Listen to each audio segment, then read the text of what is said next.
Hello friends, welcome to Learn Services. This is Ram Soni. आज हम discuss करेंगे भारतीय अर्थव्यवस्था के बारे में। इंडियन इकोनॉमी के बारे में प्रेडिक्ट किया जा रहा है कि इसमें केस सेव्ड रिकवरी होने की पॉसिबिलिटी है।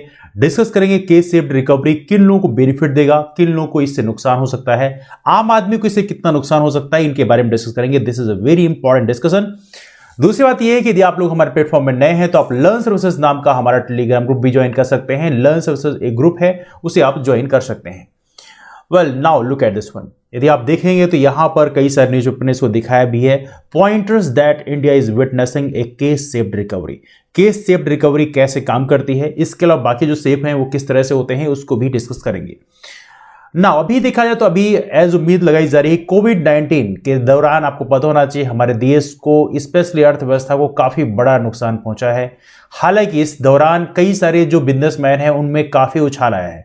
स्पेशली जैसे अंबानी ग्रुप है, अदानी ग्रुप है, इनको काफी मुनाफा हुआ। लेकिन इसके बावजूद हमारे देश में एक ऐसा तबका है जो मध्यम वर्गीय है या उसकी जो इकोनॉमी है थोड़ी कम है, उसको काफी नुकसान इससे पहुंचा है। तो इसलिए कह सकते हैं ये के सेव रिकवरी है। देखिए पता होना चाहिए के सेव क्या होता है। देखिए के सेव का मतलब होता है जैसे मान लीजिए अर्थव्यवस्था है, अर्थव्यवस्था मान लीजिए निचले स्तर पे गई। नाउ जब रिकवरी की स्टार्ट हुई तो यहां पर एक जो पूंजीपति तबका है उसको ग्रोथ होने लग गया, लेकिन जो हमारे देश में जो निम्न तबका है या मध्यम वर्गीय है वो नीचे की ओर जाने लगा। मतलब जितना तो नीचे था उससे और नीचे की ओर जाने लग गया। दैट इज कॉल्ड के सेव रिकवरी। मतलब इसका बेनिफिट एक पर्टिकुलर सेक्शन ऑफ सोसाइटी को सिर्फ मिलता है, सारे समाज को नहीं मिल पाता है। नाउ ये के सेव रिकवरी ऐसा नहीं सिर्फ भारत में है, ये बाकी दुनिया के अलग अलग कंट्रीज में भी इसको देखने की संभावना है। के सेव रिकवरी की बात करें तो आप समझ चुके होंगे दो प्रकार के हाउस होल्ड होते हैं। एक होता है जो टॉप में होते हैं, पिरामिड के टॉप में होते हैं, मतलब जैसे पूंजीपति तबका जिसे बोलते हैं। जैसे मान लीजिए बहुत सारी कंपनीज हैं ऐसे हैं जो ऑनलाइन बिजनेसेस कर रही हैं या जो बहुत बड़ी बड़ी बिजनेसेस हैं, उन्होंने इस टाइम पीरियड में बेसिकली बहुत सारे बिजनेस जो हैं ठप हो गई और इसके चलते मार्केट में एक वैक्यूम सा हो गया और इसके चलते उन्हें काफी मुनाफा हो गया बिकॉज उनकी एक मोनोपोली सी कंडीशन आ गई।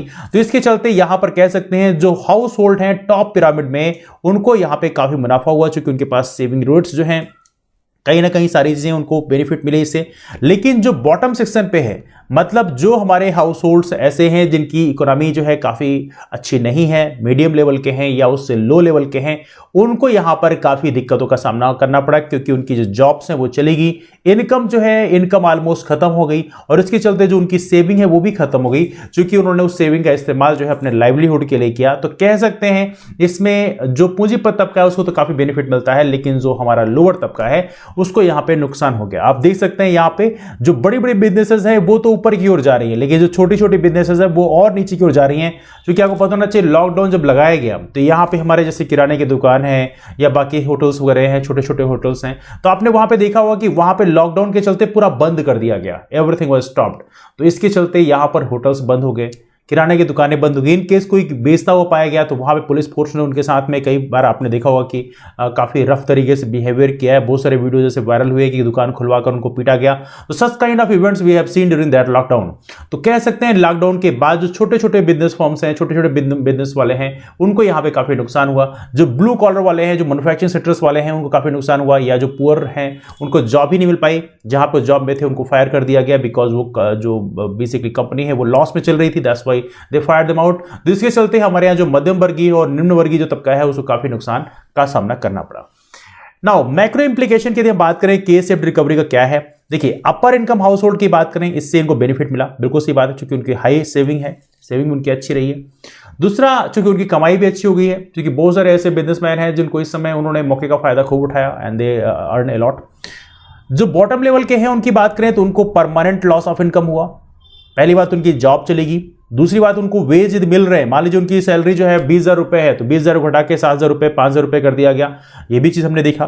तो यहां पे कह सकते हैं इसके चलते उन्हें काफी नुकसान हुआ। दूसरी बात देखा है तो यहां पर they dragged on demand if the labour market does not heal faster. मतलब ये और भी कंडीशन क्रिटिकल हो सकती है यदि आप इसको हील नहीं कर पाते। और कमाल की बात यह है कि हमारी जो गवर्नमेंट ऑफ इंडिया का जो फोकस है वो एज ऑफ नो देखा जाए तो अभी भी उन्हें फोकस करना चाहिए कि हमारे यहाँ जो लोअर तबका है उसको ज्यादा फोकस करें। मतलब कहते हैं बातचीतें कम करें उसके बारे में, लेकिन फोकस ज्यादा करें। तो यहां पे कहीं ना कहीं फोकस करने की जरूरत है। दूसरी बात, कोविड की बात करें, कोविड के बाद effective income transfer from poor to the rich, पैसे का ट्रांसफर है गरीबों से अमीरों की तरफ होने लग गया।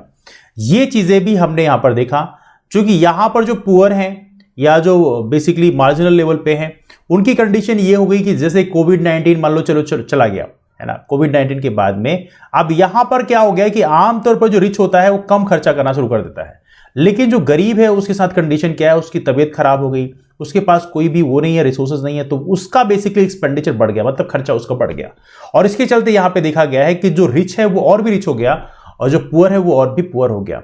हालांकि देखा जाता है, कई बार ये बोला जाता है, एक बहुत फेमस लाइन आपको देखा होगा कि कैओस इज द लैडर।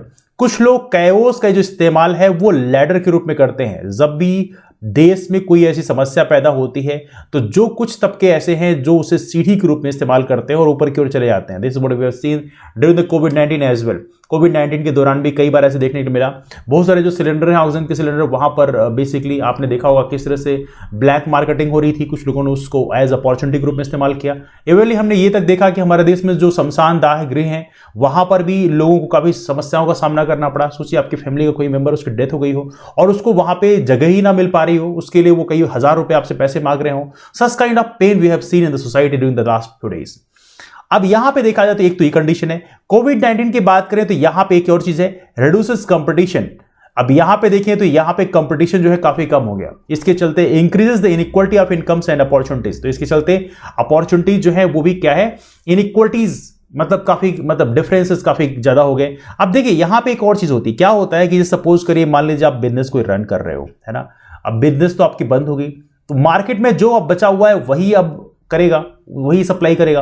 तो सपोज करिए बहुत सारे जो बिजनेस है वो ठप हो गए। अब जब ठप हो गए, अब वो रन नहीं कर सकते, तो मार्केट में जो बड़े बड़े प्लेयर्स हैं अब उनके पास क्या होगी, मोनोपोली होगी, मतलब एकाधिकार हो गया। इसीलिए कहते हैं जब कभी ऐसी प्रॉब्लम्स आती हैं तो आमतौर पर जो बड़े बड़े बिजनेस फर्म्स हैं वो मोनोपोली क्रिएट करते हैं और वो चीजों को मनचाहे दाम पे सेल करते हैं। This what we have seen the recent time. तो यहां पे देखें तो कहीं ना कहीं जो डेवलपिंग इकोनॉमीज हैं उनकी प्रोडक्टिविटी काफी कम हुई है और साथ में उनके जो इकोनॉमी है वो काफी डैमेज हुआ है। तो we have seen in the last few days. यदि हम इकोनॉमिक रिकवरी की बात करें तो कई सारे इकोनॉमिक रिकवरी के कई सारे ग्राफ आपको देखने के लिए यहां मिलेंगे। तो यदि मैं आपको हल्का जूम करूं तो आपको देखने को मिलेगा UVWL शेप्ड है रिकवरी। तो आइए देखते हैं बेसिकली इसमें क्या लिखा हुआ है। वी शेप्ड रिकवरी का मतलब ये होता है, ये बेस्ट केस सिनारियो होता है। ये सपोज करिए आपकी अर्थव्यवस्था जितना तेजी से नीचे की ओर गई है उतना तेजी से ऊपर की ओर चली जाए, इसे बोलते हैं वी शेप्ड रिकवरी। कह सकते हैं रिकवरी का ये बेस्ट टाइप है और इसके चलते यूएस में 1990s के टाइम में वहां पर ये इस तरह की रिकवरी, 1940s में इस तरह की रिकवरी देखने को मिली है। दूसरा एल शेप्ड रिकवरी, बहुत ही गंदी रिकवरी होती है। क्यों? बिकॉज क्या होता है कि आपकी इकोनॉमी इतनी बुरी तरह से नीचे की ओर आई है। अब जब बात रिकवरी की आती है तो ये बेसिकली हॉरिजॉन्टल शेप में आ गई, मतलब वहां पर कोई इंप्रूवमेंट नहीं है। जापानीज इकोनॉमी की बात करें 1990 के दौर में इसी तरह का वहां पे देखने को मिला है। तो कह सकते हैं लॉस्ट डिकेड, मतलब एक ऑलमोस्ट 10 साल उनका ऐसे चला गया। तो एल शेप्ड रिकवरी बहुत ही डेंजरस रिकवरी मानी जाती है। डब्ल्यू शेप्ड रिकवरी की बात करें तो यहां बोलते हैं डबल डिप। डबल डिप का मतलब है ये नीचे की ओर गई, फिर ऊपर की ओर उठी, फिर वापस से नीचे की ओर गिरी, फिर ऊपर की ओर उठने लगी। That is called double dip. तो यहां पे यूएस में 1980 के दौर में इस तरह की इकोनॉमी देखने मिली थी जहां पे डबल डिप आपको देखने मिली थी। हालांकि उन्होंने बाद में रिकवर उसे कर लिया, तो we can say that's complete fine. लेकिन हाँ, सबसे बेस्ट रिकवरी हम बोलेंगे वी शेप को। यू शेप रिकवरी की बात करें, देखिए इसमें क्या होता है कि जैसे मान लीजिए रिसेशन चल रहा है ना, अब देखा जाए तो यहां पे आप देख सकते हैं इकोनॉमी आपकी बिल्कुल नीचे की ओर जा रही है। अब इसके बाद जब उठना शुरू किया तो यू शेप में इसने उठना शुरू किया। तो यूएस में 1973 के दौर में ये इस तरह की जो अर्थव्यवस्था है ये आपको देखने को मिली थी और बाद में इसने प्रॉपर तरीके से क्लाइम बैक कर लिया, रिकवरी प्रॉपर तरीके से हो गई।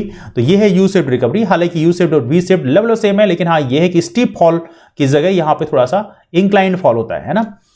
नाइक सोस शेप्ड, इस तरह की बात करें तो इस तरह की जो रिकवरी होती है यहां पे बहुत ही जल्दी रिकवरी स्टार्ट हो जाती है, मतलब like we can say that thing recovering quickly but then slowed down by obstacles. तो कुछ ऑब्स्टिकल्स आते हैं इसके कारण थोड़ा स्लो डाउन हो जाता है, लेकिन रिकवरी फास्ट होती है। नाउ जेड शेप्ड रिकवरी भी होती है।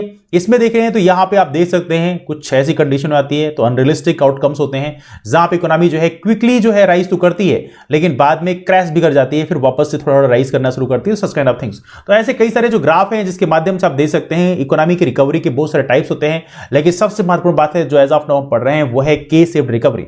रिकवरी का सबसे गंदा टाइप क्योंकि यहां पर देखा जाए तो रिकवरी में एक जो पूंजीपति तबका है उसका तो ग्रोथ हो रहा है, लेकिन जो हमारे यहां गरीब तबका है वो नीचे की ओर जा रहा है। और ये कहीं ना कहीं ये बहुत ही हॉरर मूवी जैसे है कि यदि हमारे यहाँ गरीब तबके की हालत खराब हो जाएगी तो हमारे देश के लिए बहुत बड़ा समस्या पैदा हो जाएगी। एक प्रकार से जो असेट होने चाहिए हमारे देश में, देखिए हमारे देश में सूक्ष्म लघु और मध्यम उद्यम जो है एमएसएमई सेक्टर है, वही कहीं ना कहीं हमारे देश की अर्थव्यवस्था में बहुत बड़ा कंट्रीब्यूशन दे रही है। लेकिन यदि एमएसएमई सेक्टर डैमेज हो गया तो हमारे देश की अर्थव्यवस्था भी आपको नीचे की ओर जाती हुई मिलेगी।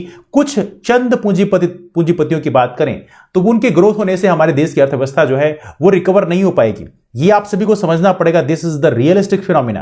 तो यहां पे जरूरी यह है कि हमारे यहाँ जो एमएसएमई सेक्टर है, जिसका हमारे देश की अर्थव्यवस्था में बहुत बड़ा कंट्रीब्यूशन है, हमारे देश की इंप्लॉयमेंट में बहुत बड़ा कंट्रीब्यूशन है, तो उसके ग्रोथ से ही फाइनली काम चलेगा। तो ये रहा हमारा इस टॉपिक के बारे में डिस्कशन। आपके पास फर्दर कोई डाउट्स क्वेश्चन रहेंगे तो आप नीचे कमेंट करके पूछ सकते हैं। And let me wind up the discussion को वाइंड अप करते हैं, मुलाकात करते हैं आप लोग फिर। तब तक bye and take care and do not forget to like share and subscribe the channel. मिलते हैं फिर, तब तक बाय, टेक केयर।